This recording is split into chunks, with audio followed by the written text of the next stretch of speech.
Thank you so much for watching the Farm Chief, the Farmers Television, as we've been talking all along that farming is now a business where you have to concentrate, where you have to put your emphasis to get profits. It's like any other business that people do outside there. Farming also became a business, and as you all know, that it is a backbone for the Uganda's economy. Well, I'm introducing a fertilizer, a very good fertilizer that is important to almost every plant in Uganda. That's what we're going to talk about today. It's called Folcrop-B-Mo. What is it and its importance, how it works. That's what we're going to talk about today.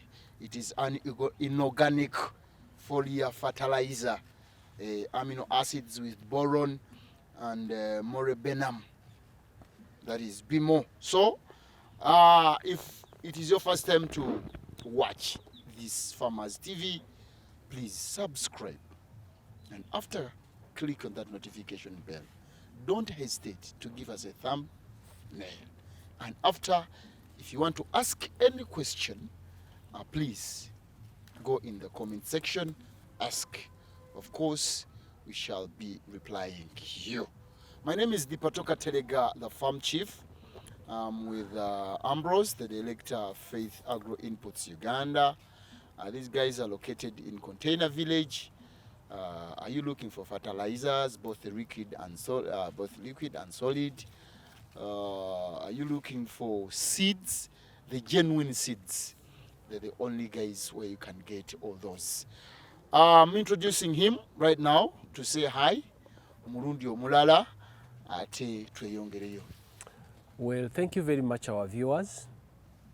First and foremost, as Faith Agro Inputs, after successfully after we had successfully delivered seed to you, we got another challenge that required also to venture into nutrition. And then for the nutrition side, we decided that besides the normal inorganic fertilizers available on the market, we are also going to venture into the biostimulants. Now, biostimulant, just like now people are talking of artificial intelligence, is also one of the latest technologies that will ensure that our crops are resilient and weather friendly. We create this harsh weather to be friendly enough to be able to accommodate our plants. So that is the issue, why the issue of biostimulant comes in. And it comes in different versions. And today, specifically or intentionally, we are looking at the Folcrop-B-Mo. Now, Folcrop-B-Mo, to me, in many forums, I've been teaching our farmers as B-Mo being, let's say, salt. Reason being salt, it helps to change so many situations so that our crops are able to enjoy. A case in point, B-Mo has boron as a key ingredient. Boron, for those of you who studied biology and chemistry, you realize that boron is the supervisor or superintendent of macronutrients. It is the boron that ensures that the NPK is available to feed your plant no matter the situation, whether it is raining or shining. Now, what do I mean?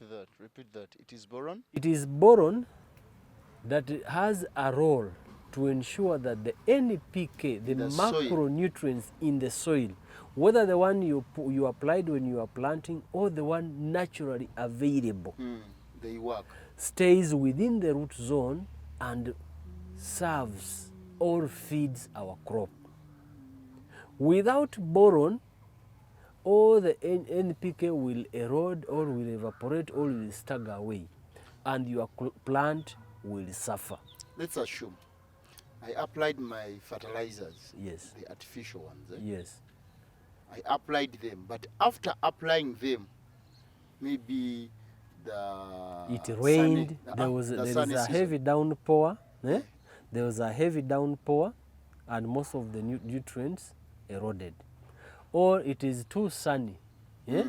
It is too sunny, and the soil is dry. And the soil is dry, so those NPK clogs, they cannot produce the nutrients to the plant. But now when you apply this, it melts it in a simple language. It melts it so that it is available for your plant, and the roots absorb it. And remember, not only boron, there is also molybdenum, which is also critical, because molybdenum, molybdenum is so critical during photosynthesis. And remember, all plants, be it weeds, be it our crops we were planted, they manufacture their food through a process called photosynthesis. That is why B-Mo is so vital on all crops. I thought, because I always hear some farmers and even other people who always talk about B-Mo, but that B-Mo is very good to those flowering plants. True. The coffee, the tomatoes, the green peppers and everything. And people out there, actually, they've been knowing that B-Mo is only used to the flowering plants. And it is new now to their ears. You know, in science, there is what we call strategic positioning. I positioned it at that point. Remember, for any plant to flower, it must have been growing for at least 3-4 weeks. And 3-4 weeks, you realize that at all times, you'll find that the natural boron in the soil has reduced. Either it has eroded away, or it has evaporated away, or it is saturated. It cannot be easily identified by the plant. And now, the moment the plant starts flowering, we need boron for pollination. Without pollination, things like watermelon will never give you the female flowers. Things like squash will never give you the female flowers. But how did the farmers do maybe in those early years? You see now, because of climate change, Mr. Katerega, because of climate change, we are trying to troubleshoot all these things and align them to ensure that the farmer does not suffer. Because climate has changed, the population is growing, there are so many mouths to be fed. And there are limited resources, the land is shrinking, arable land is shrinking. Now, how do we get one particular plant, let's say a case in point like a tomato, how do you get one tree of tomato giving us 300 fruits? Is by ensuring that each and every flower that comes graduates into a fruit. And then it cannot graduate when we do not innovate. And that is why we are coming up with the Folcrop-B-Mo. And you know, just to remind our farmers, our viewers there, the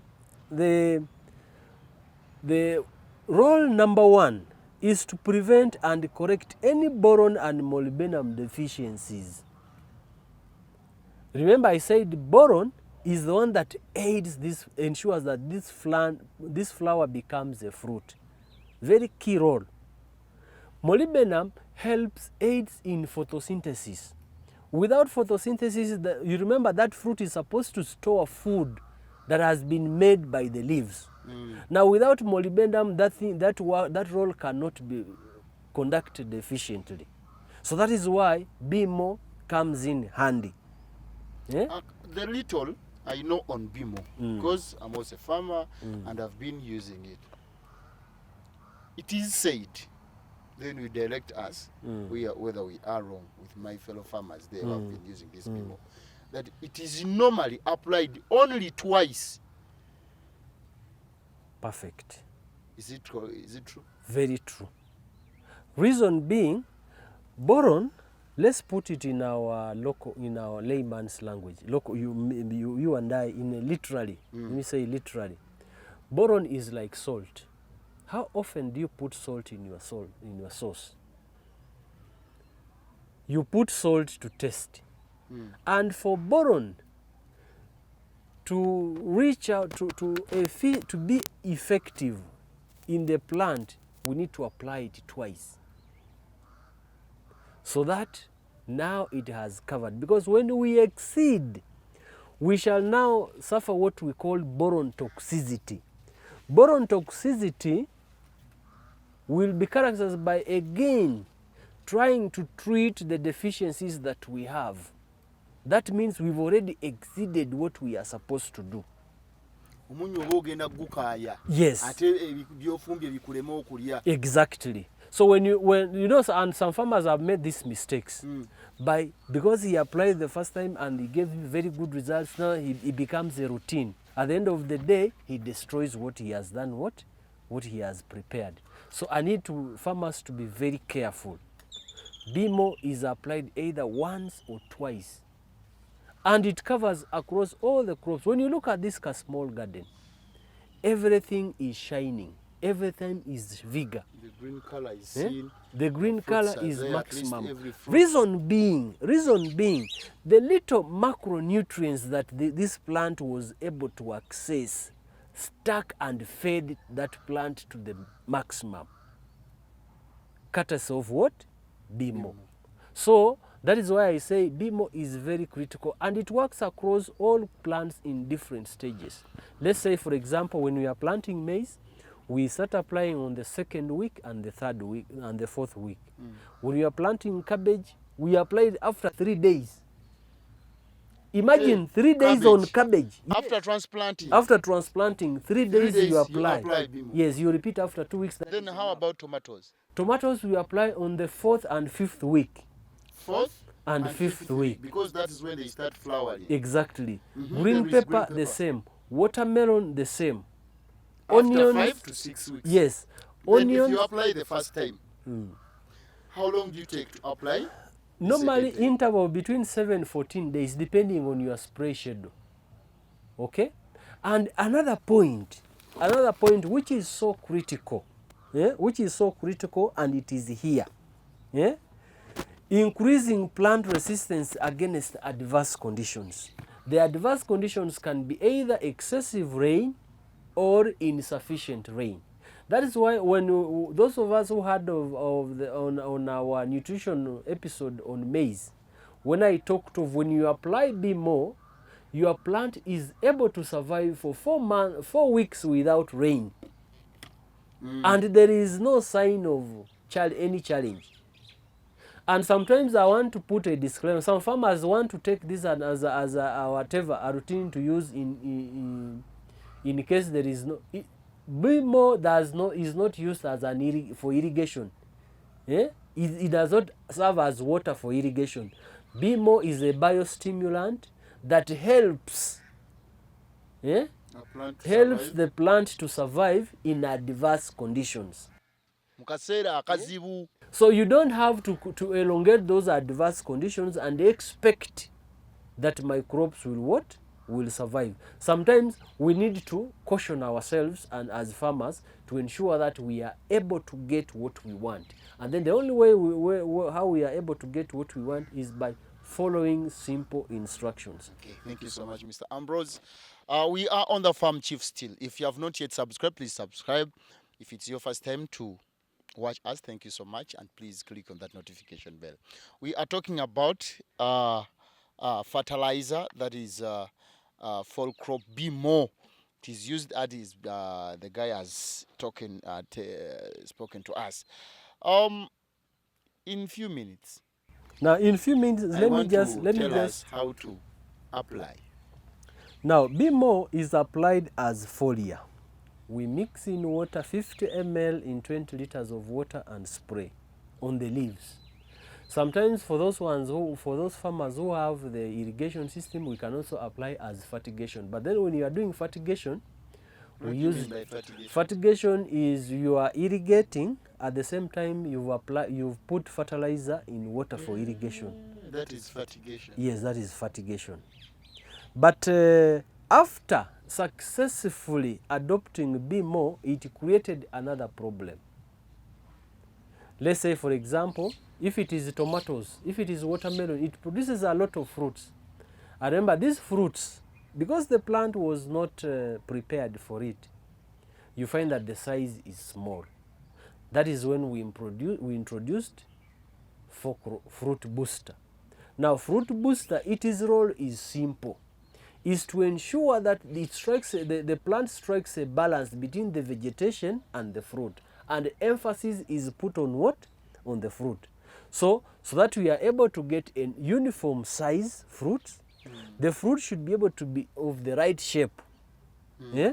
Yeah, more especially these jackfruit farmers. You find that one side of jackfruit has flesh, the other side has, I don't know how they call it, ropes. Yeah? Emiula and imigua.